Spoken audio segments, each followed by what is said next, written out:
പുട്ട് ഇഷ്ടമില്ലാത്തവരുണ്ടോ? ബ്രേക്ക്ഫാസ്റ്റിനൊക്കെ ഉണ്ടാക്കി വന്ന് ബാലൻസ് വന്ന പുട്ടുണ്ടല്ലോ, അത് വെച്ചിട്ട് ഞാൻ ഒരു റെസിപ്പി കാണിച്ചു തരാം കേട്ടോ. ഞാൻ ഇപ്പോൾ അവിടെ ഒരു മൺചട്ടിയാണ് എടുത്തിട്ടുള്ളത്. ഇത് വേണമെന്നൊന്നുമില്ല, പക്ഷെ എന്നാലും ഇതിലുണ്ടാക്കുകയാണെങ്കിൽ ഒരു പ്രത്യേക ഫ്ലേവർ ആട്ടോ. ഈ ചട്ടി വെച്ച് ഒരുമാതിരി പുകച്ചിലൊക്കെ വരുന്നവരുണ്ടെങ്കിൽ ഇതുപോലെ ടിഷ്യൂ വെച്ചിട്ട് ഒന്ന് തുടച്ചു കൊടുത്തോട്ടോ. ഇനിയിപ്പോൾ ഇതിലേക്ക് നെയ്യും കുറച്ച് ഓയിലും സമാസമം ഒഴിച്ച് കൊടുക്കുക. എന്നിട്ട് ഇതിലേക്ക് ഞാൻ ഒരു സവോള കട്ടാക്കിയതാട്ടോ, അതിട്ടിട്ട് നന്നായിട്ട് വഴറ്റി കൊടുക്കുക. വഴറ്റുമ്പോൾ കുറച്ച് ഉപ്പും കൂടെ ആഡ് ചെയ്ത് കൊടുക്കുക കേട്ടോ.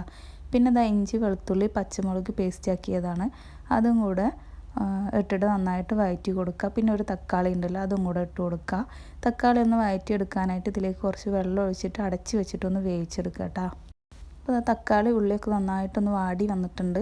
ഇനി ഇതിലേക്ക് നമുക്ക് കുറച്ച് ഗരം മസാല, ഒരു 1/2 ടേബിൾ സ്പൂൺ ഗരം മസാല, ഒരു 1/2 ടേബിൾ സ്പൂൺ കുരുമുളക് പൊടി, പിന്നെ ഇതിലേക്ക് ഒരു നുള്ളു മഞ്ഞൾപ്പൊടിയും കൂടെ ഇട്ട് കൊടുക്കുക. മഞ്ഞൾ ഓവർ ആവണ്ട കേട്ടോ.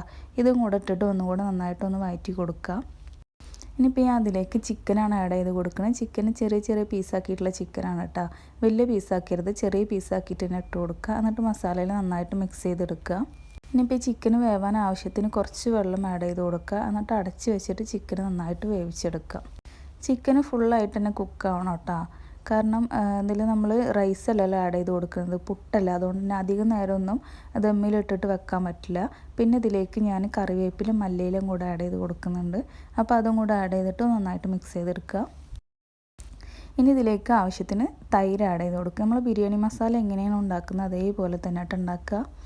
തൈര് ആഡ് ചെയ്ത് കൊടുത്തിട്ട് നന്നായിട്ടൊന്നും കൂടെ മിക്സ് ചെയ്ത്, ഈ സമയത്ത് ഉപ്പ് കുറവുണ്ടെങ്കിൽ ഉപ്പ് ആഡ് ചെയ്ത് കൊടുക്കുക കേട്ടോ.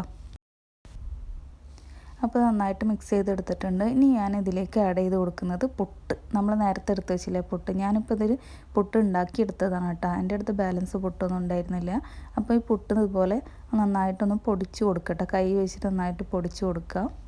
എന്നിട്ട് ഈ പൊടിച്ച പുട്ടുണ്ടല്ലോ, അത് നമ്മൾ ഈ ചിക്കൻ മസാലയുടെ മുകളിൽ ഇട്ട് കൊടുക്കുക.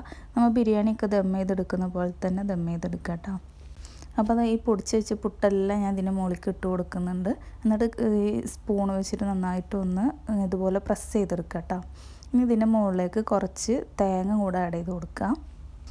ഇനിയിപ്പോൾ അതിൻ്റെ മുകളിലേക്ക് കുറച്ച് അണ്ടിപ്പരിപ്പ് മുന്തിരി ഉണ്ടല്ലോ, അതും കൂടെ റോസ്റ്റ് ചെയ്തിട്ട് ആഡ് ചെയ്ത് കൊടുക്കാം. പിന്നെ കുറച്ച് നെയ്യും കുറച്ച് മല്ലിയിലും കൂടെ ആഡ് ചെയ്ത് കൊടുക്കാം കേട്ടോ. അതൊന്നും ഇല്ലെങ്കിലും കുഴപ്പമില്ല, പക്ഷേ ഇതുണ്ടെങ്കിൽ ഒരു പ്രത്യേക ഫ്ലേവറാണ് കേട്ടോ. അപ്പോൾ അത് അടച്ച് വെച്ചിട്ട് ഒരു 10 മിനിറ്റെങ്കിലും ദം ചെയ്തെടുക്കുക. അങ്ങനെയുള്ള വീഡിയോസൊന്നും എനിക്ക് എടുക്കാൻ പറ്റിയില്ല കേട്ടോ, കാരണം ഇതിൻ്റെ സ്മെല്ല് കാരണം പെട്ടെന്ന് തന്നെ കഴിച്ചു പോയി, കാരണം വീഡിയോ എടുക്കാനുള്ള ക്ഷമ ഉണ്ടായിരുന്നില്ല. അപ്പോൾ അത് മസ്റ്റ് ട്രൈ ആയിട്ടുള്ള ഒരു ഐറ്റമാണ് കേട്ടോ. അപ്പോൾ എല്ലാവരും ട്രൈ ചെയ്ത് നോക്കിയിട്ട് ഫീഡ്ബാക്ക് അറിയിക്കുക കേട്ടോ.